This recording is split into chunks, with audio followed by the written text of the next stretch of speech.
లేవలేవు.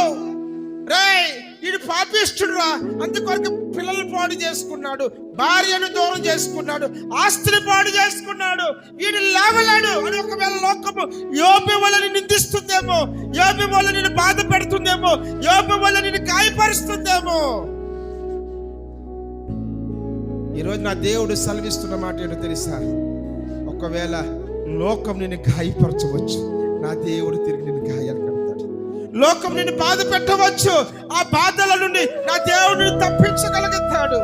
అది కొరకు కీర్తనకారుడు అన్నాడు కదా, నువ్వు కన్నీళ్లతో విత్తనం వేయి, నువ్వు సంతోషము గానముతో ఏం చేస్తావు, నువ్వు పంట కోస్తావు అన్నాడు. దేవునికి స్తోత్రం. ఈ నీ కన్నీళ్లు లోకానికి పంట పడిపోవచ్చు, కానీ దేవుని సన్నిధిలో కార్చిన నీ కన్నీళ్లు, అది దేవుడు నీకు విస్తారమైన పంటను దేవునికి ఇవ్వబోతున్నాడు. గట్టిగా దేవుని స్తుతిద్దాం.